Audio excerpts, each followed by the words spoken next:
Salut les Goomsers et bienvenue à ce 5e épisode de Gooms on Air. Oh yeah! Alors, aujourd'hui, nos Goomsers, nos chers petits Goomsers, nous allons d'abord parler de 6ix9ine. On va parler de son grand retour. Et ensuite, dans un second temps, nous allons jouer à un petit jeu qui s'appelle les blagues de papa. On va y revenir tout à l'heure, mais avant tout ça, Nassim, est-ce que tu vas bien? Hello, salut tout le monde, comment ça va? Bah écoutez, moi ça va plutôt bien. Depuis cette petite semaine, on a fait pas mal de choses quand même, hein. Pendant une semaine, on va vous en parler tout à l'heure. Mais en tout cas, merci d'être toujours plus nombreux à nous suivre, ça nous fait vraiment vraiment plaisir et surtout à nous proposer toujours autant de propositions de sujets sur les choses dont vous avez envie que l'on parle dans votre émission, parce qu'avant tout, on le répétera jamais assez, c'est votre émission plus que la nôtre. Donc voilà, n'hésitez pas. Est-ce que vous avez vu aussi que maintenant nous sommes sur YouTube?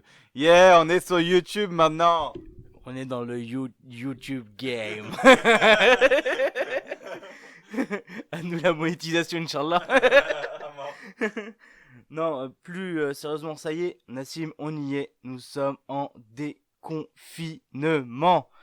Déconfinement Mabrouk, Nassim. C'est le mec. C'est le mec, mais des confinements antiméniques aussi, surtout. Non, qu'est-ce que t'en penses? Ouais, c'est clair, c'est clair. C'est vraiment un déconfinement très, très, très progressif, hein. Mais il y a un truc quand même, moi, qui m'a quand même surpris et un peu choqué. C'est que je me suis dit quand même, c'est le premier jour du confinement. Et qu'est-ce qu'on voit? On voit une énorme queue devant Zara. Et je me suis dit, mais à quel moment tu te dis quand même, enfin, je me suis dit, c'est bizarre quand même que la première chose qui te vienne à l'esprit quand t'es en déconfinement, c'est d'aller faire tes courses chez Zara. Ça m'a un peu surpris. Toi, t'en penses quoi? Bah, en fait, le truc d'aller faire ses courses chez Zara, à la limite, moi, ça me choque pas tellement, puisque au final, ces gens-là respectent la distanciation sociale. Enfin, on a vu plein de photos et plein de vidéos. Il y avait toujours 1 mètre entre chaque client ou cliente. À côté de ça, Zara mettait à disposition du gel hydroalcoolique à l'entrée. Pour rentrer, je crois, dans les magasins, il fallait avoir un masque de protection. Donc, à la limite, enfin, si les gens ont envie de se faire plaisir et d'acheter enfin des vêtements, pourquoi pas? Au final, c'est comme d'aller à Carrefour. Au final, c'est à peu près le même process. Sauf ce qui est un peu plus dangereux, bien sûr, c'est que les gens essayent beaucoup plus les vêtements, les gens les touchent, etc. Donc ça, c'est plus dangereux. C'est un peu plus problématique. Mais à côté de ça, moi, ça me dérange pas. Ce qui me pose plus de problèmes, par contre, c'est vraiment les tocards là qu'on a vu au canal Saint-Martin qui s'agglutinent dès qu'ils voient 3 rayons de soleil pour se la coller douce avec tous leurs potes, etc. Ces gens-là, c'est vraiment des cassos teubés fois 40 000, tu vois. Enfin, les mecs se plaignent de rester enfermés dans leur appart à Paname, mais à côté de ça, ils font tout pour qu'il y ait une deuxième vague. Donc, en fait, les mecs ont envie de rester confinés toute leur vie, en fait. Ils sont complètement cons, inconscients, et je trouve que c'est totalement égoïste. Euh, Juste pour revenir par rapport à Zara, c'est pas le fait qu'ils achètent des vêtements qui me dérange. C'est plutôt le mécanisme de pensée. C'est-à-dire que, en gros, ça fait 2 mois que t'as rien acheté et t'es sorti du confinement et tu te sens obligé de consommer. Comme si, en gros, si tu consommais pas, t'étais pas bien. Il fallait absolument que tu consommes. C'était plutôt dans cette idée-là, dans la manière de penser. Et ouais, c'est clair pour les gens qui étaient Canal Saint-Martin, c'est juste des inconscients. Je pense vraiment, c'est vraiment clairement de l'inconscience. Je suis désolé de te couper. Et juste pour revenir sur Zara, ben en fait, si les gens ont envie d'acheter des vêtements et qu'ils aient envie de se faire plaisir, et ça fait 2 mois qu'ils avaient envie de ce plaisir-là, bah pourquoi pas en fait. Enfin, les gens font ce qu'ils veulent avec leur envie et leur désir et ce dont leurs besoins entre guillemets, tu vois, ce dont ils ont envie. Donc non, je trouve que c'est pas des gens à blâmer du moment qu'ils se préservent et qu'ils préservent les autres personnes aux alentours et qu'ils ne font prendre de risques à personne. Bah écoute, why not, hein, si le mec a envie de s'acheter une chemise Zara ou une nouvelle moto, franchement, moi je m'en contrefiche du moment voilà qu'ils ne mettent personne en danger quoi. Ouais, c'est vrai, c'est vrai, c'est vrai. C'est pas faux. Ce que t'as dit n'est clairement pas faux. C'est complètement compréhensible. Mais du coup, durant ce déconfinement, on en a aussi profité pour faire des petits tests culinaires. Est-ce que tu confirmes ou pas? Ouais, je crois, il y a 2-3 jours, là, c'était activité sushi, enfin, plutôt maki. On a fait des maki, California Rolls, etc. Franchement, on a tapé un California Rolls saumon, avocat, et ensuite des maki, thon mayo et avocat aussi. C'était vraiment top. Qu'est-ce que t'en penses? Enfin, c'est moi qui les ai fait en entier en plus. Ouais, durant cet atelier, j'ai surnommé mon frère Sushimoto, car c'était lui le sushi sensei. Wow, wow, wow, wow, wow, wow. C'est quoi ce racisme ordinaire là? On a plus le droit là, on est en 2020 mon pote. Tu veux pas dire Sushimoto frère? Non, franchement, là, mon frère, il a fait des makis incroyables. Franchement, ils étaient super bons. Et moi aussi, j'ai testé une petite recette que j'ai vue sur la page Instagram Tasty Japan. Si vous connaissez pas cette page, allez la follow, c'est incroyable. Ils font tout le temps des petites recettes sympathiques, en plus rapides à faire, avec des ingrédients simples. Et ils expliquent vraiment bien. Et c'était super bon. En gros, ce que j'ai fait comme plat, j'ai pris tout simplement des pavés de saumon. On les a coupés en petits cubes. On a mis de la sauce soja, euh, de l'ail, du gingembre frais coupé en petits morceaux, un peu de sel, aussi du piment. Du piment et j'ai fait le tour. Et après, j'ai laissé le saumon mariner à l'intérieur. Ensuite, en gros, j'ai caramélisé le saumon avec toute la marinade et c'était juste incroyablement bon. C'était super bon. Nas, t'avais kiffé ou pas mon petit saumon ou pas? Franchement c'est top hein, mais oublie pas de dire que c'est Cyril qui a caramélisé le poisson. Ce menteur là. Il aime trop mentir, ouais, votre copain. C'est grave, c'est moi qui ai coupé, c'est moi qui ai préparé la marinade et tout. Après, c'est juste comme ça s'appelle pour la cuisson, c'est elle qui a fait. Parce que c'est elle qui voulait absolument le faire. Mais sinon, c'est moi qui fais tout le reste, hein. Ouais, ok, bon, allez, on va t'accorder ça. Mais à côté de ça, franchement, ouais, c'était vraiment super, super bon. C'était vraiment top. Je vous conseille d'accompagner ce plat-là avec un peu de riz ou un peu de légumes. Légumes sautés à la wok, façon wok. Je pense que ça peut être vraiment super. Comme c'est un plat qui est très sucré, je pense que le fait de manger du riz ou des légumes, ça pourrait être vraiment très, très bon. Par rapport au sushi, moi, j'ai 2-3 tips à vous donner. Déjà, premièrement, un sushi réussi commence d'abord par le riz. Si le riz est bien fait, je pense qu'après vous avez plus du tout aucune galère. Nous, ce qu'on a fait, voilà, c'était des makis. Donc, deuxième petit tips, bien filmer votre rouleau à bambou là. Vous le filmez avec du plastique, comme ça, c'est beaucoup plus facile. Bien mouiller vos doigts quand vous manipulez le riz parce que L'eau salée. c'est de l'eau salée, ouais, effectivement, parce que c'est rempli d'amidon, donc ça colle extrêmement aux doigts. Donc bien mouiller vos doigts avec de l'eau salée et je pense que à côté de ça, vous ne réussirez, enfin, c'est impossible quasiment de les rater vos maquis, sauf à la découpe parce que honnêtement, faire des maquis c'est pas très compliqué, ni des California. Mais les couper après, c'est très très très compliqué. Donc, n'hésitez pas à bien serrer vos maquis à la toute fin, à la toute dernière étape. Et utiliser un couteau avec des tout petits crans, des minuscules crans. Ça vous aidera beaucoup parce que avoir un couteau très très lisse, c'est pas très bon. Ouais, c'est clair. Au début, nos maquis ressemblaient à rien du tout. Mais à la fin, les dernières fournées, c'était top. Franchement, Maître Sushimoto, il a fait des sushis On a incroyables. dit stop au Chinese shaming. Il a dit Chinese chez lui, c'est japonais, wesh. Donc, comment ça s'appelle les auditeurs m'ont posé aussi une question. Na2S, où en es-tu avec ton puzzle 1000 pièces? Ah, le fameux puzzle 1000 pièces, bah il est toujours à 1000 pièces. Oh là, il a pas bougé d'une pièce. C'est un truc de ouf. J'ai même pas eu la foi de faire des contours. Tu vois ce que je veux dire? Normalement, tu commences par les contours quand tu fais un puzzle. Là, il y a rien qu'à bouger, je vous dis la vérité. Là, j'ai rien eu le temps de faire. En plus, j'ai travaillé un peu ce week-end, donc non, il a pas bougé. Inch'Allah, il bougera avant la fin, je sais pas. En tout cas, dès que j'en sais plus, je reviens vers vous. Bon bah on a fait le tour de notre petit thème déconfinement. Du coup, on revient tout de suite pour parler de 6 ix ou Tekashi 69. Oh yeah.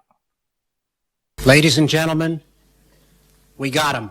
Niggas envy, Blicky got the stiffy, got Blicky, drumming, slippy, Can you put some on system level real quick?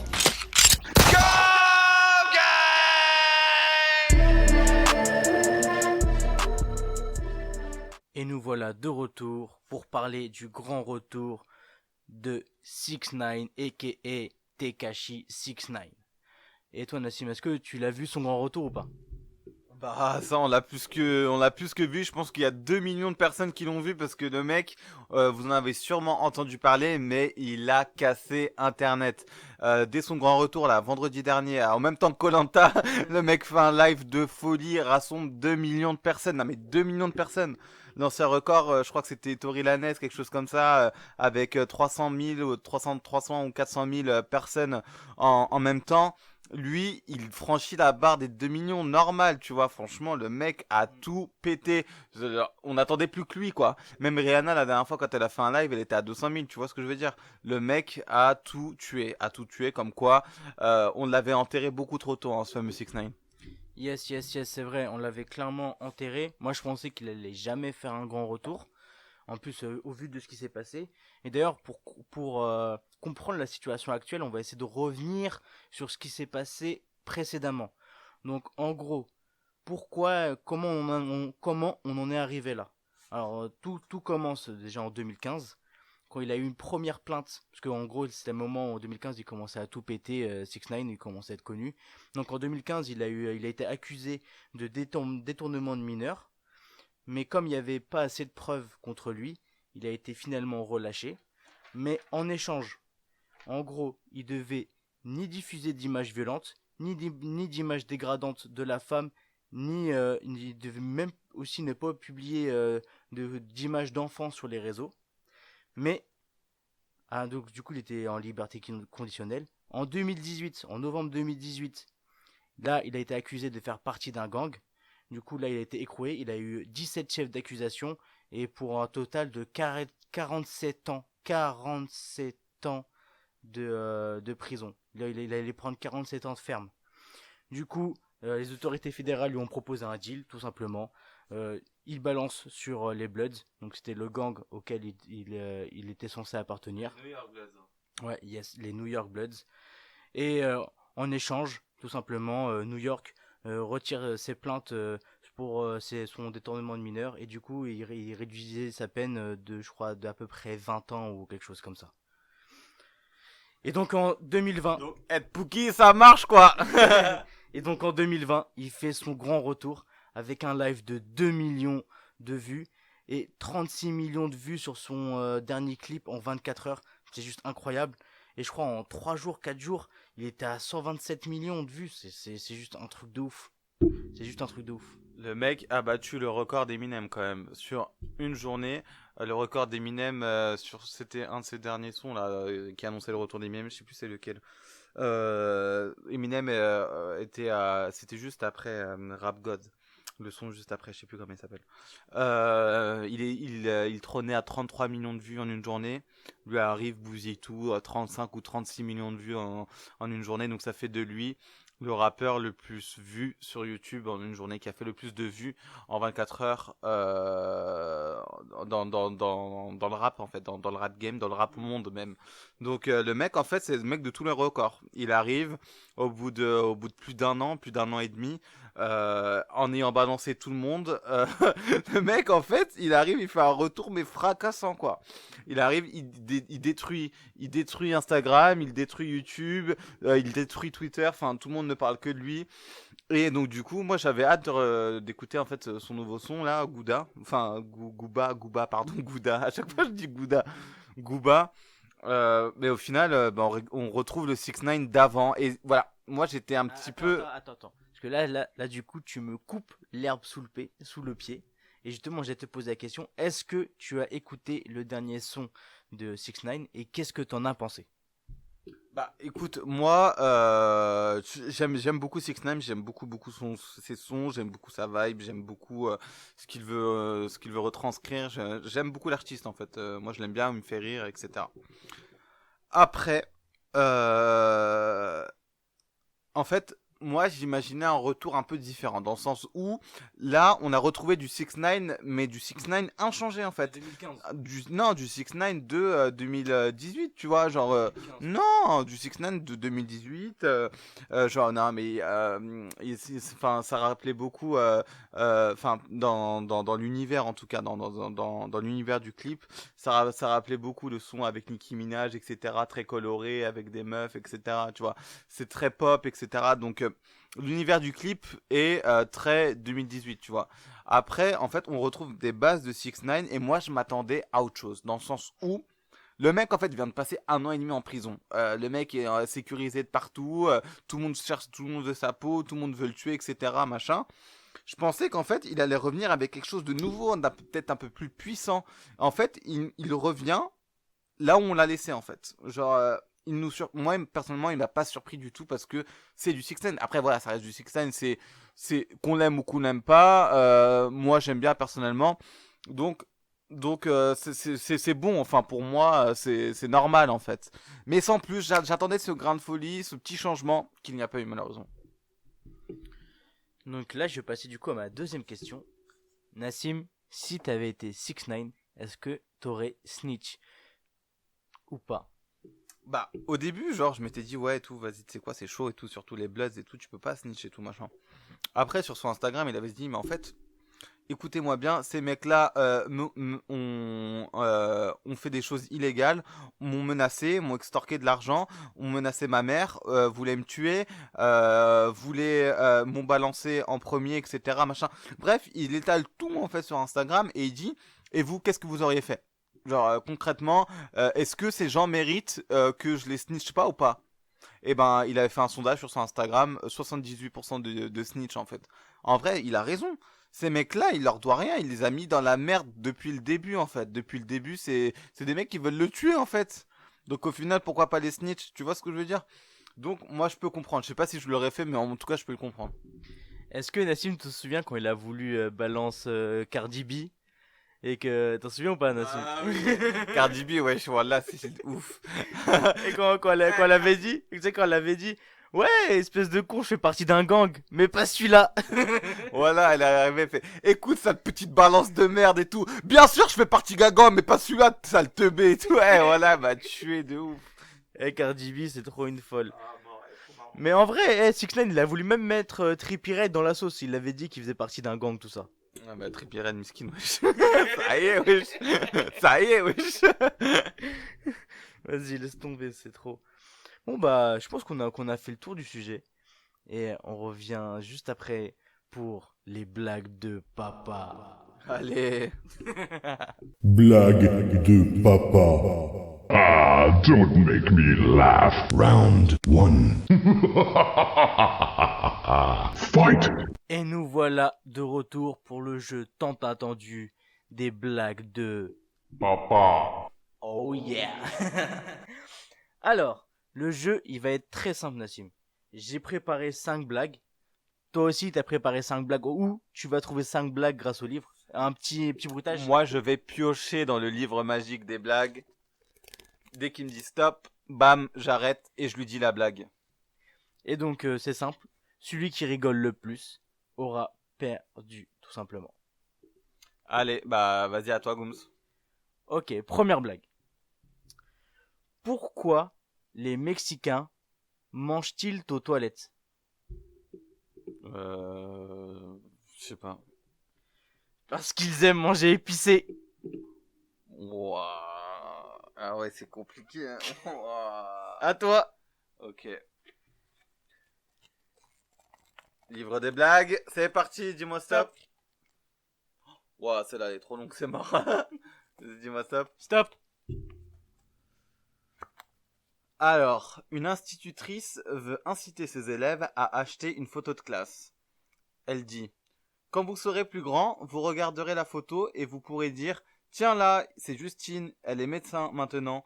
Et là, c'est Anthony, il travaille dans l'électrique. Puis une petite voix a dit: et là, c'est la maîtresse, maintenant elle est morte.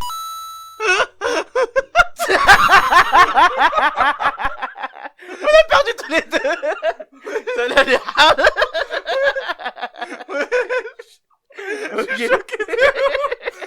normalement, c'est un livre, il est tranquille, genre. Wesh. Ok, vas-y. 1-1. Ok. Ok. Pourquoi les poissons travaillent-ils illégalement? Ils font du travail sous des clandestins, je sais pas. Parce qu'ils ont pas de fiche de paix.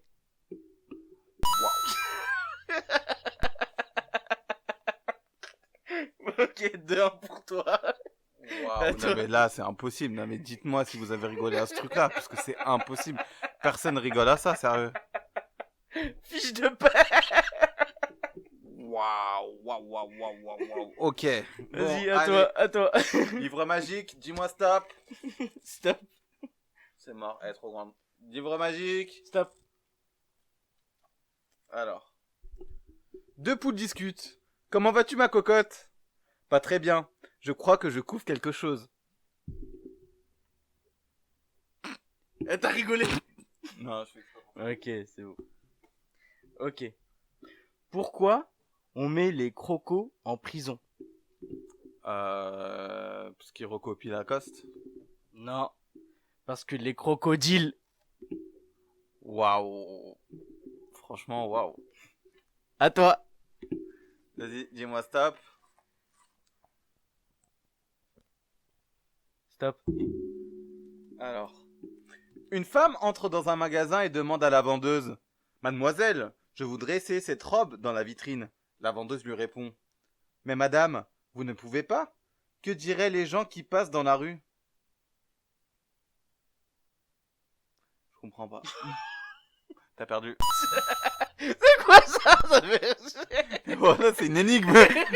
C'est pas une blague, c'est une énigme. Voilà, tu dois comprendre de ouf. Ah ouais, c'est chaud de ouf. J'ai rien compris. Mais la tête de homme, j'ai rien compris. Ok, vas-y. Vas-y, bon, tant pis. Donc ça fait combien? Ça fait Moi 3. j'ai 1 et toi t'as 3. Ok, 3-1 pour toi alors. Alors, lors d'une consultation, un médecin demande à sa patiente: Pourquoi mettez-vous de l'insecticide dans vos chaussures? Bah, parce que j'ai des fourmis aux pieds, monsieur le médecin. Waouh. Et dites-vous que c'est lui qui a sélectionné les propres blagues. Moi c'est le destin qui choisit.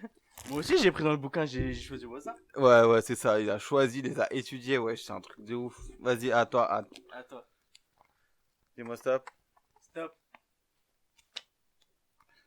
Monsieur, j'ai bien examiné votre dossier, déclare un juge aux affaires familiales, et j'ai décidé d'accorder 800 € mensuels de pension à votre ex-femme. C'est trop aimable, monsieur le juge. De mon côté, je lui enverrai quelques euros de temps en temps. Wesh, Nassim, tes blagues, elles sont claquées, wesh. Mais c'est encore une énigme, ça. Non? Je rigolerai pas. Wesh, j'ai rien compris. Monsieur, j'ai bien examiné votre dossier, déclare au juge aux affaires familiales. Et j'ai décidé d'accorder 800 € à votre ex-femme. C'est trop aimable, monsieur le juge. De mon côté, je lui enverrai quelques euros de temps en temps. Mais en fait, c'est... Bon, next. Wow, next. de ouf, wesh. Bon, dernière blague pour moi, après c'est à toi, Nassim. Quelle différence y a-t-il entre un acteur aux Oscars et une aspirine? Je sais pas. Aucune. Ce sont tous les deux des comprimés. Dis-moi stop. T'as compris? Ouais, dis-moi stop, ça m'intéresse pas. Comprimé. Ça m'intéresse pas, vas-y, dis-moi stop. Ah, c'est drôle, wesh. Comprimé. Dis-moi stop, wesh, vas-y. Stop. Qu'est-ce qui est plus horrible que de trouver un asticot dans la pomme qu'on est en train de manger? Eh bien, trouver la moitié d'un asticot dans la pomme qu'on est en train de manger.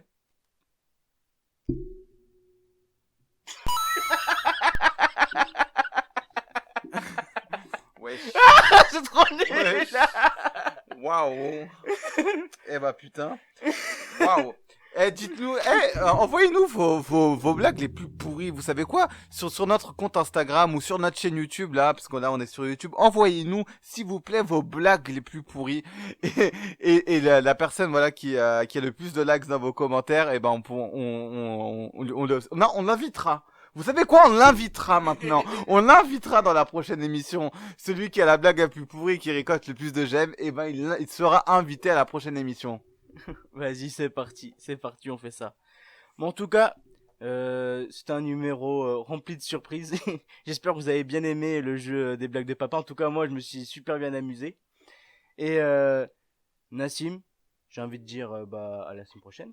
Yes, à la semaine prochaine. Merci de toujours plus nous suivre et oubliez pas de vous abonner. Maintenant, on est sur la chaîne YouTube, donc n'hésitez pas. Et dites-nous aussi si vous avez envie qu'on ouvre un Instagram dédié à ça. On est en train d'y réfléchir, on sait pas trop pour l'instant.